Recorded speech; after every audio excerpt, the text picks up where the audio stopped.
Hi, this is Dr. Farley, and today what I want to go over with you is a new video that I'm making on chronic pain. There's a lot of information out there, and I want to let you know that how I used to address chronic pain is very different than how I do address chronic pain. Most of the time now in my clinic, it doesn't matter the type of pain that you come in with or where it is. We usually don't even go after the specific area. So if it was a neck pain or if it was a shoulder pain or even a knee pain, we normally don't go after it directly in the beginning. What we try to do is we try to clean up the mess as to why the system is not working optimally. And there's really three different models with pain. There's the allopathic model that usually has to deal with drugs. That's usually what they use completely. Then there's the integrative model. It may be chiropractic, acupuncture. It could be some massage therapy. It could be some other alternative or integrative type approach. And then there's what we're doing, which is looking at how do things work and why may the body produce pain. Now, again, if you had surgery and you have pain, it's a different story. If you have a toothache and you have pain, it's a different story. But what I'm talking about here is a lot of chronic pain. And the areas that we really focus on would be head pain, neck pain, back pain, hips, knees, joints, shoulders, that kind of stuff. And what we do is to break down how the body and the brain works so we can try to figure out what's not working and what may be the underlying root functional causes creating your pain. And what I've found is that many times with pain, there's going to be multiple contributing factors. It's not as easy as, oh, you have arthritis in your knee. It's not as easy as, oh, you have a rotator cuff problem. It's not as easy as, oh, you have a little bit of sprain strain in your neck. Those are very oversimplified orthopedic approaches to pain, and I've found that they don't work for a lot of people. So what I want to go over with you are the two big problems that I see with chronic pain patients. And again, once we clean up these two big problems, then we can actually go at the local tissue. So if we're talking about a knee problem, then we can look right at the knee. If we're talking about a neck or back, then we can look at those specifically. But most of the time, again, we start off with cleaning up the big problems first and then get very specific, and then from there we can look right at the direct area of pain that you have. We have wonderful pieces of technology here that can really shut down pain relatively quickly in 5, 10, 15 visits.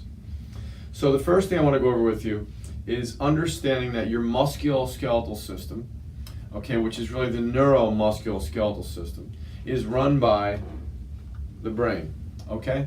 So if our brain is breaking down, we can get autonomic dysfunction, and that person with chronic pain may be also complaining of erectile dysfunction, constipation, I don't sleep very well, my moods are off, my energy is low, and oh, by the way, my knee hurts or my back hurts or my neck hurts. Over a time frame also, as the brain breaks down, they may notice other things like issues with memory. They can't remember things. They may also notice little tremors in their body. They can notice that there's just a general stiffness. Their balance goes off.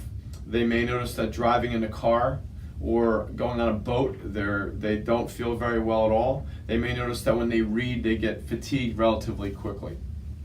So back to the brain. The brain, this is the back side of the brain. So when we look at the back side of the brain, these two big lobes that hang off the bottom here are your cerebellum. So your right side of your body activates your right cerebellum, which then activates your left cortex. The left side of the body activates the left cerebellum, which then activates the right cortex. So that's the normal input that then activates the brain, then you get normal output.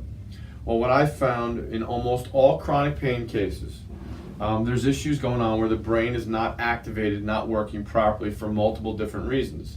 That creates musculoskeletal imbalance. Now I walk and I move and I walk and I move and I wear things out. So when you're told that you have arthritis, okay, so there's a joint that looks nice, the ridges along the joint are nice, the space is nice, and that's a healthy joint. When the joint starts to break down, the joint didn't cause it. The joint breakdown and the arthritis and the spurring and the even possible stenosis, if we're talking about the spine, is an effect of absolutely the brain breaking down, which creates musculoskeletal, and then other factors specific to you. So as we start to move, we're like a hinge on a door, and our bodies move, and our musculoskeletal system, we have our normal biomechanics, and as we move around, we're supposed to be nice and smooth. If we're not nice and smooth, just like the door, then after a while we may put pressure on a joint. Once we put pressure on a joint, it could be your shoulder joint, your neck, your back, your knee, your hip, whatever it may be, gradually there's going to put pressure on that joint. After a while, the irritation on that joint, the chronic rubbing, chronic irritation from the brain breaking down will create the tension there, and over time can start to make that area somewhat of a pain area. So the brain has to be looked at in all chronic pain cases. Not only does the brain influence the musculoskeletal system, but the brain is how we perceive pain. So when the brain is breaking down, your pain is almost a guarantee. As we get the brain working better, we can see many things will change inside the person, and chronic pain goes down rapidly in a lot of different people in a lot of different places when we approach it from looking at the brain as one of the chief areas. The next thing that we like to look at is this process called sustained inflammation. Sustained inflammation, there's a lot of research out there, but Dr. Alex Vasquez has done a lot of research on this. And sustained inflammation, you can throw it into 4 big buckets. Number 1, metabolic inflammation. Number 2, allergic inflammation. Number 3, autoimmune/cancer. And then number 4, pain. So pain anywhere has to be viewed as there's a sustained inflammatory response going on inside the brain and the body. We have to get rid of this word chronic, because chronic means we have no idea why the immune system is staying lit up. When we look at it from a sustained point of view, we go, wait a minute here. It's not a chronic problem. It's just that we keep doing something to sustain the inflammation. If we can identify what it is that you are doing to sustain the inflammation, and we could correct those underlying root functional causes, along with looking at the brain, we may be able to fix this problem 1, 2, 3. And in my clinic, 90% of patients see results in 2 to 4 weeks, and chronic pain patients are definitely in that group there. It is very common for people to come back and say, my hands feel better, my shoulder feels better, all my neck tension is better, and my knee is 60% better. I can walk around right now. So you can have multiple areas get better even without working directly on those areas. So one more thing also is this. I know that your diagnosis may be in the neck, in the shoulder, in the back, in the hip, in the knee, wherever it may be. We don't even necessarily have to look per se at that tissue in the beginning. Most of the time we fix these things that we're talking about and everything gets better. And then, oh, by the way, hey doc, since you've been doing this stuff with the brain, not only is my pain better, but I'm no longer constipated. I noticed that my energy is way up. I noticed that my blood pressure is regulating better, and I noticed that my skin is doing much better also. What is that? That's because the whole nervous system has gone up in function. And as a byproduct, one of those things that will change is the brain becomes less sensitive for pain, and your musculoskeletal system, you move easier and better, and your balance can get better, and your walking can get better, and your strength can get better, and the pain can go down. So back to sustained inflammation. One of the things that you want to know is that all sustained inflammation starts in the gut, because 85% of everyone's immune system is inside the gut. That means that your food is a major player in your pain. If you jump on one of these anti-inflammatory diets, it's not specific enough. It will not correct. 75% of people will not get a result from that. Either they don't know what they're doing exactly, or it's not specific enough for them. So we can't have general protocols. We have to have specifics for each individual person, and then come up with proper testing, then a proper root functional cause diagnosis specific for you, and then lastly, what's the plan specific for you. So the inflammation can show up inside of us, and most of the people with chronic pain, I'm going to tell you that there's all 4 of these big buckets happening at the exact same time frame, except no one's ever explained sustained inflammation to them. So they just view their knee pain or back pain or neck pain as pain, and it has nothing to do with their blood pressure issues or their constipation or their depression. They don't see them as being connected, and they very much are.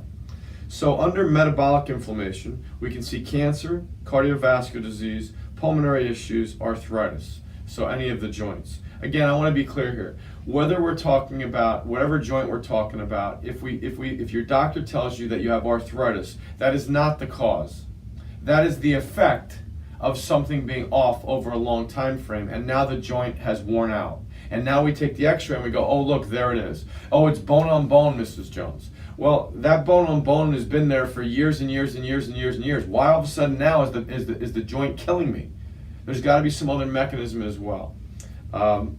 So metabolic inflammation also can include hypertension, diabetes, weight gain, obesity, metabolic syndrome, Alzheimer's, Parkinson's, anxiety, depression, bipolar, and addictions can all happen from this metabolic inflammation. Next, allergic inflammation. Asthma, eczema, seasonal allergies, dogs, cats, and foods. So if you have any of these things that we're talking about, oh, by the way, you have chronic pain, it's actually can be the same underlying mechanism, and there's a sustained inflammatory response taking place. And then there's this thing called autoimmune, and I put autoimmune and cancer together because they're similar in the sense that the immune system is totally out of balance, and after a while, once the immune system is out of balance, you may tag your own tissue. You might have an autoimmune reaction against your joints, against your skin, against your muscles, creating some of your chronic pain. It could be directly against your brain, creating some of your chronic pain. So if you're already an autoimmune patient, psoriasis, thyroid, diabetes, any gastrointestinal issue, any kind of tremor, rheumatoid arthritis, psoriasis, lupus, any of that, we have to consider this major immune dysfunction inside of you could be one of the main things creating the sustained inflammation and then creating your knee pain or back pain or neck pain or head pain. So those are the main areas that we look at here in my clinic. We have all of the best equipment possible, so we do a complete analysis, determine if your case would qualify or not, do proper testing, then we get a proper root functional cause diagnosis, which gears are off, and then from there we give you a proper treatment plan aimed at going after the specific functional problems that we find inside of you. So this is not a replacement for your knee problem. This is a way to look at the whole system and then see how the whole system is impacting the specific area of the knee, of the back, of the neck. We have, again, the best technologies available here. We have things that most of the time, and again, 2 to 4 weeks, almost everyone is telling us that they're feeling better, and pain is probably within the top 4 or 5 things that people report to us, and it can be just multiple areas of pain, not just, hey, my knee. So I want to let you know that there's a different approach that you can take for chronic pain. We can't help everyone. Your case would have to qualify. So we go through that 3-step process where we do the consultation, and then we would determine whether you move on to the step 2 examination, and ultimately whether your case would qualify. If you do qualify, what would we be doing specific to you and your case, and that would be based on what is required to get you the ultimate outcome. So I hope that you found this interesting, and if you'd like to set up the consultation, click one of the buttons down below and give us a ring. We can set up that consultation to get an idea of whether your case may have the ability to qualify, and if your case did qualify, maybe we can stop this pain and suffering that you've been having and get you out of the rut that you've been in, get your life back on track and start living again. So thank you, God bless you and your family.